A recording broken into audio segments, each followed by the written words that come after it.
Buenas tardes.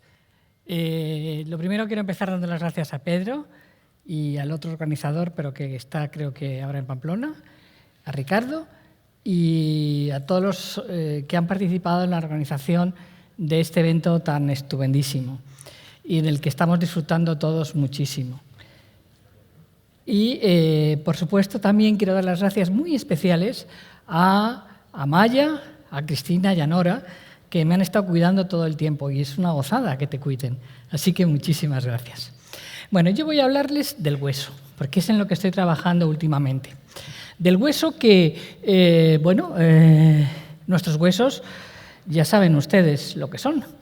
Y parece que en el laboratorio los químicos teníamos que ser capaces de hacer huesos cuando se estropean, cuando tienen un problema, cuando hay una enfermedad, pero no es así. Es muy complicado. Y entonces, bueno, vamos a ver qué posibles soluciones podemos encontrar. La naturaleza lo hace de una manera sencilla. Constantemente nuestros huesos se están regenerando. Cada 3 meses todo nuestro chasis es diferente y por eso tiene unas particularidades muy características que, conociéndolas, nos vamos al laboratorio, queremos hacerlo y somos incapaces, señores. Pero bueno, vamos a ver qué enfermedades del hueso. Pues todos conocemos la osteoporosis y todos conocemos el cáncer de huesos, las metástasis de cáncer horribles o la infección. Y estas 3 enfermedades, con muchísima frecuencia, cuando vamos siendo mayores y hay una de ellas, automáticamente se junta otra o la otra. Y entonces sería bueno tener un sistema que nos permitiera atacar a las 3 enfermedades a la vez si hace falta, o sea, buscar una medicina personalizada. Mire, vamos a ver un momentito la osteoporosis cuando somos mayores. Y esta es los huesos de los jóvenes que están aquí. La diferencia ya la ven, falta de masa ósea. Y eso hace que sean mucho más porosos y, por tanto, se rompan, sean mucho más frágiles.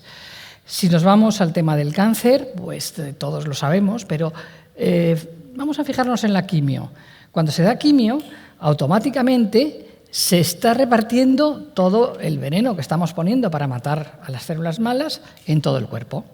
Y claro, nosotros no queremos eso. Queremos que vayan solo a donde tienen que ir, en la imagen que tienen a la derecha. Y para eso, bueno, pues vamos a ver si hay alguna posibilidad. Vamos a ver si se nos ocurre algo. Y, pues para eso tenemos, un personaje que va a ser pues el 007, el agente 007 de los huesos, la nanopartícula. Voy a poner un vídeo de 2 minutitos. El vídeo es en inglés, lo digo para los que tengan los cascos. Si quieren oírlo directamente en inglés, son 2 minutos. Ahí vamos. Our bones can suffer from various types of diseases. Cancerous tumors can grow inside bone tissue, disguised as healthy cells. Osteoporosis can hurt our bones' reconstruction. And bacteria can infect healthy bones or bone implants and create a protective biofilm resistant to our body's defenses. But fear not, because Professor Vadet Drahi, as part of her work in the Verdi Project, has developed a secret agent that can overcome anything.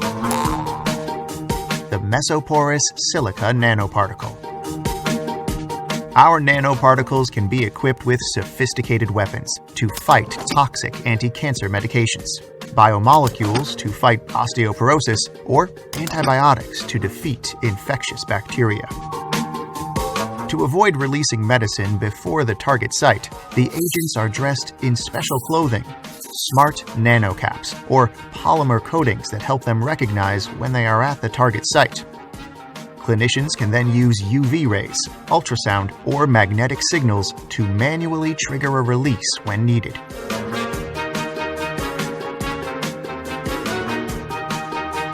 Our anti-cancer agent suit can sense contact with the rogue cancerous cell receptors.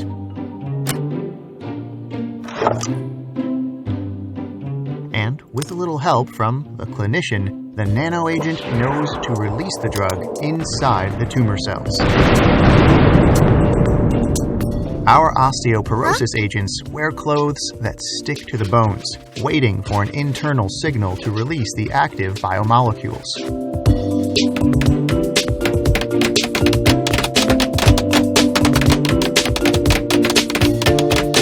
And our anti-infection agents can penetrate the biofilm and go behind enemy lines formed by bacteria, and then release their antibiotics to kill them. Our nanoparticles are a versatile superagent that can recognize the threat and destroy the enemy while sparing the battlefield.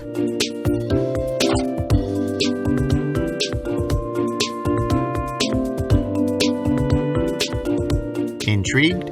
Visit our website to learn more. Voy a intentar ahora explicar despacito lo que acabáis de ver en el vídeo.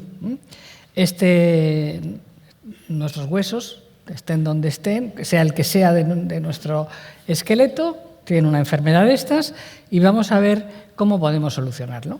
Como hemos visto en el vídeo, vamos a fabricar, de momento en la imaginación, y luego veremos si eso es posible en la realidad en el laboratorio, unas nanopartículas que vayan directamente a la célula tumoral y dejen en paz a la célula sana, o igual en las otras enfermedades. Pero en el vídeo lo hemos visto como un dibujo animado. Nosotros nos metemos en el laboratorio y eso podemos hacerlo, lo tienen ahí. Y a mí me gustaría que se fijaran en una cosa que me parece maravillosa, que hayamos sido capaces de hacer así. Esa nanopartícula tiene del orden de 100 nanómetros. El espesor de un pelo mío tiene 80.000, mío y de ustedes, 80.000. Y fíjense en la cantidad de poros chiquititos que tiene. Cada poro tiene un diámetro de 2 nanómetros. Estamos hablando de algo muy pequeño en el que podemos trabajar metiéndole dentro, lo hemos visto en el vídeo, lo que queramos utilizar como fármaco contra las enfermedades. Y ahí podemos pensar en una medicina personalizada en donde se nos diga qué es lo que hace falta y podemos meter ahí los fármacos que queramos. Y en la superficie podremos meter también pues lo que nos haga falta. Y ya iremos viendo. Lo primero, para que no se aglomeren. Lo segundo, para que el sistema inmune no lo devore inmediatamente en cuando está en contacto con él. Y el tercero, los elementos de targeting, para que vaya directamente a donde tiene que ir. Algo que busque selectividad. Bueno, pues lo acabamos de ver en el vídeo. Nuestro agente, nuestro 007 para el hueso, lo primero que hace es ver qué herramientas tiene que coger para atacar cualquiera de las 3 enfermedades que hemos visto. Una vez que tiene sus herramientas, vamos a ver cómo las puede utilizar. Tenemos los 2 personajes, que son la célula, por un lado, y nuestras nanopartículas. Todas las células sobreexpresan unas sustancias y entonces nosotros lo que queremos es preparar la superficie de nuestra nanopartícula con la molécula de targeting que llame, que atraiga, que se vea atraída por lo que le esté sobreexpresando la célula tumoral, para que pase esto que ven aquí, que se vaya directamente hacia allí, ¿vale? Eso es lo que nosotros queremos. La heterogeneidad que hay en una masa tumoral de células es tremenda y nosotros lo que queremos es poner las moléculas necesarias y precisamente las precisas para que vayan solo a la tumoral y dejen en paz a las otras. De esa manera tendríamos una ventaja con la quimio que habíamos dicho hace un momento, ¿vale? Bueno, ya tenemos eso y ahora ¿cómo aplicamos esas nanopartículas? ¿Cómo hacemos que vaya por el cuerpo a donde tiene que ir? Hay dos maneras, local o sistémica. Para mi agente voy a usar la sistémica. La vamos con una inyección a meter en el torrente sanguíneo. Para que ellas vayan buscando a lo largo del torrente sanguíneo los puntos donde tienen que actuar. Y de esa manera, bueno, pues lo primero, no tiene que ser tóxica naturalmente, tiene que ser fácilmente aplicable, si no los clínicos no les va a gustar, va a estar en contacto con la sangre y otra cosa que es súper importante es que tiene que atravesar las barreras biológicas, tiene que penetrar dentro del tejido tumoral, dentro de las células tumorales, si no, no sirve para nada. Eso ya es un deber que tenemos si queremos que funcione nuestro nanoagente. Bueno, pues con estas premisas nos vamos al laboratorio y nos ponemos a trabajar. Pero voy a ponerles un poco el orden de lo que voy a explicarles para que no nos perdamos. Lo primero, las vamos a fabricar en el laboratorio. Lo segundo, vamos a estudiar su estabilidad, porque claro, tienen que tener tiempo suficiente para recorrer dentro de todo nuestro sistema para llegar a encontrar las zonas donde tienen que atacar, y a lo mejor tienen que pasar 2 o 3 veces por el mismo sitio. Luego tenemos que tener unas partículas que sean estables. Tenemos también que tener la posibilidad de cargarlas. Hemos visto que había muchos poros. En esos poros es por donde vamos a cargar los fármacos. Luego, que sean inteligentes. Eso os lo voy a explicar dentro de un momentito. Si no son inteligentes, tampoco nos van a servir. Luego, naturalmente, se lo acabo de adelantar, tienen que penetrar en el tejido tumoral y tienen que entrar, tienen que internalizarse en las células. Y luego vamos a ver algún ejemplo, si esto funciona de momento en ratones. Bueno, pues nos vamos al laboratorio con una caja de herramientas absolutamente vacía y nos ponemos a trabajar para, lo primero, fabricar esas nanopartículas. Y esas nanopartículas, bueno, pues hay métodos químicos, muchos métodos por los que se pueden preparar, pero se basa fundamentalmente en utilizar moléculas orgánicas que nos sirvan de plantilla. Una plantilla que nos haga un sólido perfectamente distribuido en las 3 direcciones del espacio y que tengan esos poros de 2 nanómetros. Y una vez que lo tenemos, le añadimos la sílice que, utilizando esa plantilla, se va a organizar a través de esa plantilla y, claro, nos va a quedar unas nanopartículas como las que vemos ahí, 100 nanómetros de tamaño, pero fíjense lo más bonito, son todas igualitas, que es otra cosa que es importante para esto, todas muy homogéneas. Y, bueno, pues ahora ya la parte orgánica no nos hace falta, la vamos a quitar porque donde está la parte orgánica van a ser los poros por donde vamos a meter las moléculas, los fármacos, y nos queda nuestra nanopartícula vacía con los poros. Y otra cosa muy importante para los químicos, si se fijan, tiene muchos grupos OH, son grupos silanoles. Y eso nos va a dar muchísimo juego en química porque vamos a poder cambiar ese OH por otras terminaciones que sean más interesantes para distintas uniones en función de lo que vayamos a querer preparar, de cómo queramos que nuestro nanoagente funcione. Bueno, pues esto no es ya ciencia ficción, esto lo hacemos, esto está ahí en el laboratorio y como pueden ver, pues hay de tamaños muy distintos. ¿En qué depende? Pues que la molécula orgánica, la plantilla que pongamos sea de un tipo o sea de otro, sea más grande, sea más pequeña, y podemos modular tanto el tamaño como el tamaño de los poros. Pero además podemos meter dentro, pues por ejemplo, nanopartículas de oro o de plata, o también en su superficie, o de óxido de hierro. ¿Y todo eso para qué nos va a servir? Pues nos va a servir porque las queremos inteligentes y vamos a llegar a ello.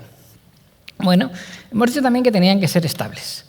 ¿Y por qué tienen que ser estables? Porque si algo que pongamos en el torrente sanguíneo, en el momento que esté en contacto con la sangre, se desnaturaliza y se pierde, pues no hemos hecho nada.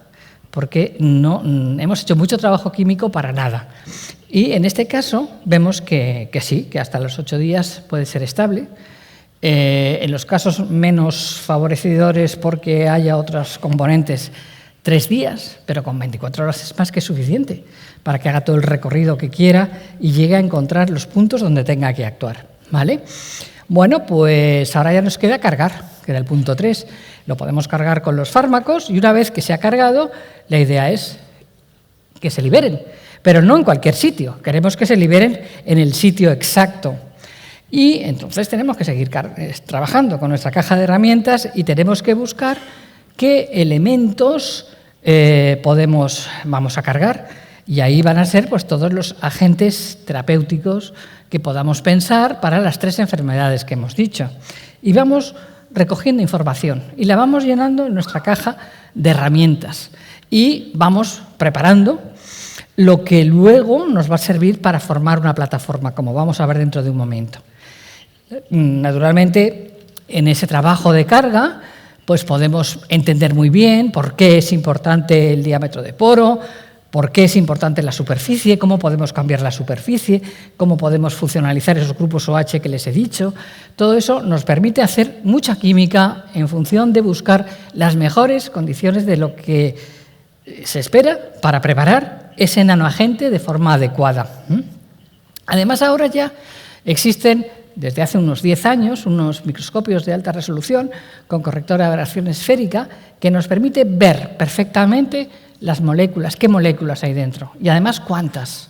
Por tanto, ya no tenemos ni que imaginar, ni que vemos, podemos cuantificar perfectamente lo que metemos en los poros. Bueno, pues ahora ya vamos a ver, ya tenemos los primeros pasos, vamos al cuarto, y es el que esas nanopartículas, ese nanoagente, tiene que ser inteligente. ¿Qué queremos decir con eso? Pues lo que queremos decir es que tenemos que buscar otras piezas que vamos a meter en ese engranaje que me permitan hacer posible que se libere solo donde tiene que ser. Fíjense, voy para atrás otra vez. Esto es lo que pasaría si yo mi nanoagente lo cargo con los fármacos que sea y lo meto con una inyección intravenosa en el torrente sanguíneo. ¿Qué es lo que pasa? Si yo he preparado la nanopartícula y la he llenado de fármacos y no he tenido ninguna otra prevención ni precaución, pues en el momento que esté en contacto van a empezar a perderse. O sea, no hemos resuelto en absoluto el tema de la quimio, porque la está repartiendo por todo el cuerpo. Luego eso no nos interesa. ¿Qué posibilidades hay de arreglo? Pues claro, cuando lo tengamos cargado, como hemos visto antes, vamos a ponerle unas tapas, unos tapones en los poros, que impida que salga el fármaco, o vamos a recubrirlo con un polímero que, bajo un estímulo, cambie la conformación y abra esos poros. O sea, lo que vamos a hacer es encerrar los fármacos dentro y no dejarlos salir hasta que se aplique un estímulo, que luego veremos. Por eso los llamamos inteligentes, porque no van a salir hasta que no se les dé la orden de salir. Y esa orden de salir, ¿cuándo se la vamos a dar? Cuando lleguen a su destino, cuando lleguen exactamente al punto que tienen que atacar. Bueno, pues lo que estoy diciéndoles es eso. Nuestra nanopartícula tiene sus poros, esos poros los cargamos con el fármaco, le ponemos los tapones, que no es otra cosa que evitar, inhibir la transferencia de masa, y esos tapones, esas barreras moleculares que les ponemos allí, no se van a abrir hasta que se le aplique un estímulo, y entonces sale. Bueno, pues así son los sistemas inteligentes. Y estas nanopartículas queremos que lo sea. Y queremos que lo sea, bueno, pues como son los sistemas, pues el interruptor de la luz. Yo le doy, aprieto, se enciende la luz, vuelvo a apretar, lo apago. Pues esto que sea un sistema on-off que, aplicando determinados estímulos, podemos hacer que salten las tapas en el momento adecuado. Por eso son inteligentes. Bueno, ya tenemos nuestra nanopartícula y hemos visto que podemos cargarla dentro con lo que queramos. Fármacos de todo tipo, y los hemos ido además probando, porque en la caja de herramientas las hemos ido metiendo. También en la superficie podemos trabajar, o sea que nuestra nanopartícula le permite las herramientas dentro, si os acordáis, y fuera, ¿qué hacíamos? Se iban poniendo distintos trajes porque lo que querían era llegar a su destino de la manera que fuera. O sea que un símil puede ser un caballo de Troya, nuestra nanopartícula, dentro encerrados todos los fármacos en el interior, y hasta que no se abre la llave no salen los fármacos. Esa sería nuestra nanopartícula. Y acabamos de ver ahora, pues nuestra nanopartícula ya está en situación de entrar y llegar a donde tiene que hacer, y lo primero que tiene que hacer es, ahora ya tenemos que cuidar la superficie. Antes hemos cuidado el interior, ahora la superficie. Y tiene que buscar, pues el traje adecuado para poder llegar a el punto en donde se requiere curación de ese hueso, sea cualquiera de los que hemos visto.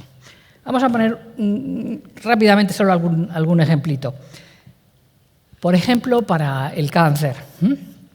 Imaginen que tenemos nuestra nanopartícula, la tenemos cargada con citotóxicos y necesitamos ponerles esas tapas. Bueno, pues ahí una posibilidad es unirle una hebra de ADN. Y la hebra complementaria, unirla a una nanopartícula de maghemita, que es un óxido de hierro. Entonces, dos hebras complementarias de ADN, cuando se encuentran, les gusta mucho, se ponen muy contentas. ¿Y qué hacen? Se hibridan y se cierran. Ya tenemos los tapones, ¿vale? Entonces, ahora le aplicamos el estímulo. el estímulo en el momento que llega al sitio donde queremos que suelte su carga. ¿Y cómo lo hacemos? Pues muy fácil. Un campo magnético. Con un campo magnético se desarrolla calor. Al desarrollar calor, ¿qué le pasa a las hebras de ADN? Que automáticamente se deshibridan y entonces otra vez sale el fármaco. Si yo ahora retiro el campo magnético, automáticamente, o sea que tengo un sistema on-off, según aplique o no aplique. Otro ejemplo también con tapones de estos, pues lo podemos hacer, por ejemplo, con la transferrina, que es una de las sustancias que segregan las células, y podemos ponerle ahí un fotolinker para que vaya a la posición en la que puede engancharse y entrar. Una vez que entra, el estímulo aquí va a ser la luz. Ponemos la luz, se rompe el fotolinker y sale el fármaco. Pero esa luz yo la enciendo cuando es el momento adecuado. Otro ejemplo, en este caso ya no serían los tapones, sino sería el polímero alrededor, que si se fijan bien, en la imagen se ve perfectamente la capa de polímero. Pues ahí exactamente igual, tenemos encerrado el fármaco con la capa de polímero preservando su salida, y en el momento que queremos que salga porque ha llegado ya a su destino, en ese momento se aplica externamente un campo, se aplican los ultrasonidos y automáticamente el polímero cambia de conformación, y al cambiar de conformación deja libres los poros y sale el fármaco. En verde tienen las nanopartículas que están cargadas con fluoróforo para que vean que está efectivamente al lado del núcleo, dentro de la célula. Bueno, la quinta cosa era que penetren. ¿Por qué? Porque con todo este trabajo que hemos hecho, lo que pasa con la mayoría de las nanomedicinas, que me gustaría recordarles que solo hay 50 en el mundo en estos momentos, y que el primer trabajo de nanomedicina se hizo en el año 2000, o sea que realmente lleva todavía poco recorrido, pero mucho trabajo y muchísimo dinero invertido, y con todo eso comparen un Vademecum con solo 50 medicinas. O sea, algo pasa ahí, algo es difícil en esto. ¿Qué es una de las dificultades que tiene? Bueno, pues que llegan, después de todo lo que hemos trabajado, efectivamente llegan a donde tienen que llegar, a la célula cancerígena en este caso, pero no entran, porque no atraviesa la barrera y se queda fuera. Entonces no sirve para nada. Tenemos que solucionar esto. ¿Y por qué no penetra? Pues se ve muy bien en esta imagen. Tenemos, por un lado, la matriz extracelular sana y en la otra, la matriz extracelular de un tejido tumoral. Y se ve perfectamente la diferencia, hay muchísimo colágeno. Y eso impide a las nanopartículas, que las hemos hecho muy aguerridas para que entren, se encuentran con una barrera que no pueden penetrar, que no pueden atravesar. Entonces esto hay que buscar una solución, si no todo lo que hemos hecho no sirve para nada.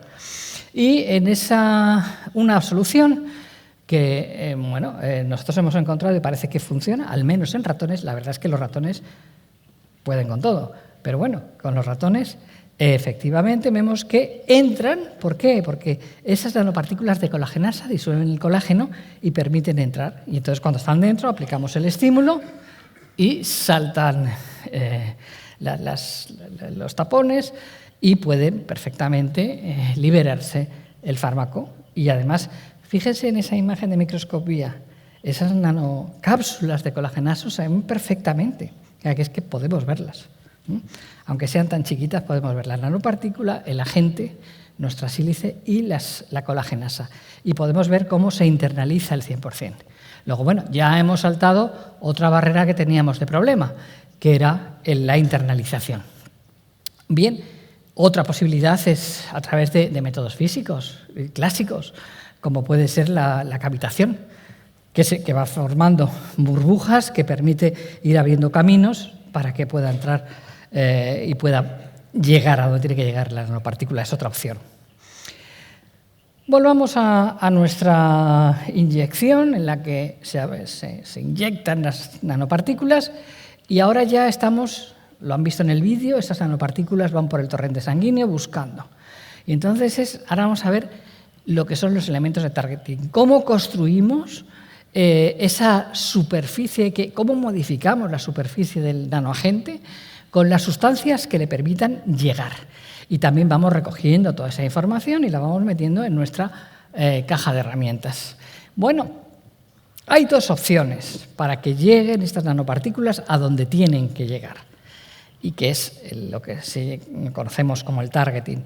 Es uno, el targeting pasivo, y eso lo tienen todas las... Bueno, en cualquier sitio donde haya un cáncer, ¿qué es lo que pasa? Pues pasa que aparecen huecos, fenestraciones, en donde está la masa tumoral. ¿Y qué les pasa a las células tumorales frente a las células sanas? Que tienen muchísima más hambre, porque crecen mucho más rápidamente que las sanas. Y entonces cualquier cosa que vaya por el torrente y llega a la zona en donde está la masa tumoral, van a colarse por allí. Eso, ahí no hay nada de selectividad, ahí es simplemente el hambre que tienen las células, que las elige así. Pero luego tenemos la otra opción, que es la más selectiva, que es el targeting activo. Y es conocer qué está segregando, qué puntos tiene esa célula tumoral para colocar moléculas adecuadas en nuestras nanopartículas para que vayan directamente allí de forma selectiva. Lo mejor es siempre la suma de los dos, el targeting activo y el targeting pasivo. Y ahí vamos a verlo, vamos a ver el primer ejemplo.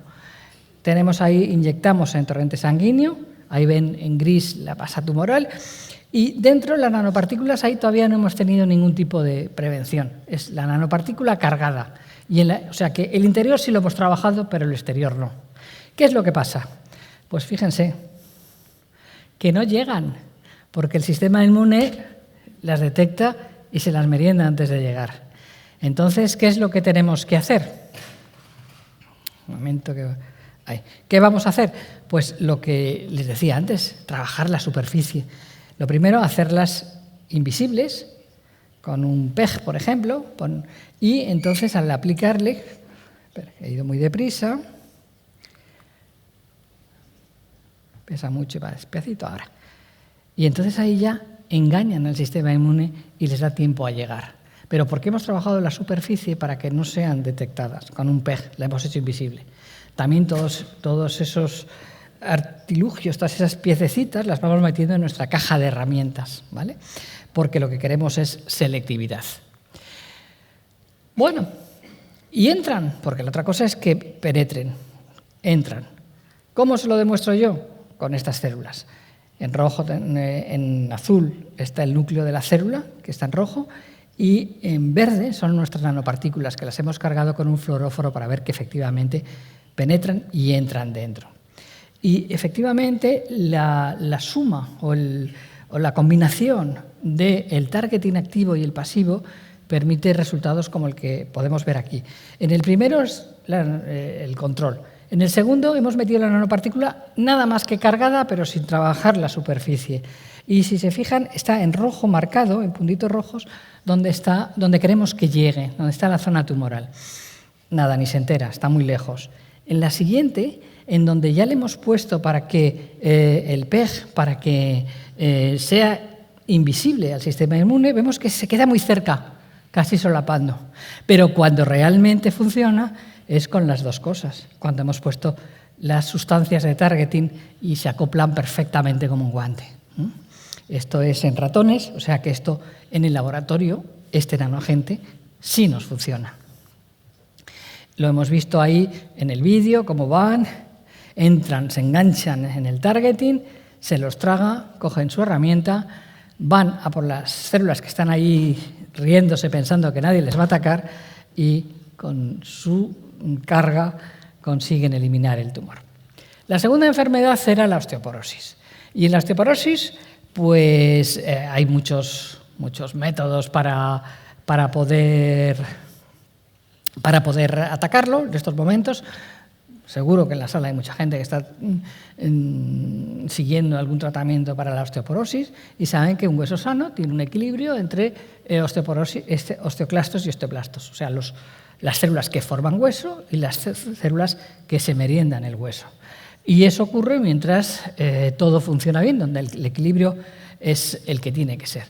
¿Cuándo se produce la osteoporosis? Cuando ese equilibrio se rompe. Y entonces uno de los tratamientos es intentar que los osteoblastos, que son los formadores, que en el vídeo han visto a los albañiles pidiendo más trabajadores para llegar a poder controlar ese hueso, para poder fabricar ese hueso. Bueno, pues ahora, muy recientemente, se ha dicho que también podría haber una terapia, que es la terapia génica, utilizando sirnas para aumentar la concentración de osteoblastos. Pero claro, como todo tiene que tener un problema. ¿Y el problema cuál es? Pues que tiene una vida media muy corta. Y si tiene una vida muy corta y además el otro problema que hemos visto en las células también, y también lo tiene aquí, y es la pobre penetración que tiene, pues son dos problemas que si no se resuelven no nos sirven. Pero vamos a acordarnos de nuestro agente de sílice besoporosa, nuestro 007. Bueno, a lo mejor les ayuda, porque si tiene que atravesar un río, o tiene que atravesar en este caso nuestro torrente sanguíneo, si le ponemos un vehículo, a lo mejor tiene el tiempo suficiente de llegar y actuar. O sea que vamos a intentar que nuestro nanoagente funcione como vehículo para esos genes y de esa manera ganar tiempo y que sea suficiente. Y eso para poder penetrar dentro de las células, además. Y eso, pues también en ratas, también se ha demostrado que funciona. Luego también es una esperanza para nuestro nanoagente, que está muy contento porque ve que ya puede curar 2 de las enfermedades. Y porque, claro, ahí podemos perfectamente vehiculizarlo y que llegue con tiempo suficiente. Y la tercera enfermedad será la infección. La infección, las bacterias son súper listas. Y cuando se produce una infección, lo que hacen es automáticamente controlar su zona y evitar que entre nada. Bueno, en un día como el de hoy de San Sebastián, un chubasquero. Nos ponemos el chubasquero para no mojarnos, para que no entre el agua. Pues las bacterias tienen su chubasquero especial, que es un biofilm, que impide la entrada de los antibióticos. Y entonces, ¿qué es lo que pasa? Que ante una infección nos dan antibióticos y los antibióticos empiezan a recorrer todo el sistema. Pero ¿qué pasa? Que donde tienen que entrar no entran porque tienen puesto el chubasquero. Entonces no nos sirve de nada más que para debilitar al pobre paciente. Bueno, pues aquí también, para romper ese castillo, chubasquero, biofilm que se han montado las bacterias, también podemos organizar a nuestro agente para poder conseguir que entren. No me da tiempo a contaros mucho de la infección, pero si luego queréis, cuando salgamos yo os lo cuento. Pero fijaros que aquí ya ese nanoagente, ¿y qué es lo que hemos ido haciendo? Teníamos una caja de herramientas. Y en esa caja de herramientas, ¿qué hemos hecho? Pues hemos ido poniendo elementos de targeting, hemos ido metiendo muchos fármacos, hemos ido metiendo muchos péptidos, y con todo eso podemos, si se juega adecuadamente, si se organiza adecuadamente sobre esa nanopartícula, llegar a tener, pues soluciones para la infección, cáncer o osteoporosis en hueso. Porque podemos fabricar nanoplataformas, como la que tienen ahí, en donde, en función de lo que el médico diga que necesita, nosotros, ¿qué es lo que hemos hecho? Hemos ido guardando información y organizando de qué hay que poner dentro y qué hay que poner fuera.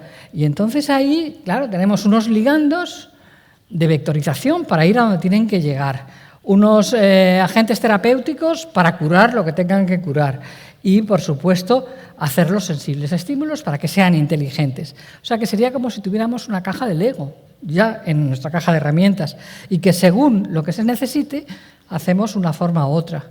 Una versatilidad tremenda en donde esa caja de herramientas con nuestras nanopartículas nos permite introducir dentro lo que nos haga falta como herramientas y vestir la superficie de fuera en función a donde tenga que llegar. O sea que nuestra caja de herramientas ya está llena. Y con esa caja de herramientas llena, pues nosotros podemos y estamos fabricando una librería para las 3 enfermedades del hueso, infección, cáncer y osteoporosis, en donde tenemos archivados y organizados qué tenemos que hacer con los protocolos para los posibles targetings, para los posibles agentes terapéuticos y para los posibles sistemas inteligentes, estímulos. De esa manera, pues lo que nosotros queremos, naturalmente, es que eso llegue a la cama del enfermo. Y para que llegue a la cama del enfermo, pues hay que salir del laboratorio, claro. Hay que salir del laboratorio y trabajar en colaboración con los médicos correspondientes para cada una de estas enfermedades, para que no pase lo que vemos aquí, que es, bueno, pues que cuando el médico tiene la solución ya es demasiado tarde. Así que, además de hacerlo, pues hay que intentar esa traslación. Y muchísimas gracias por vuestra atención.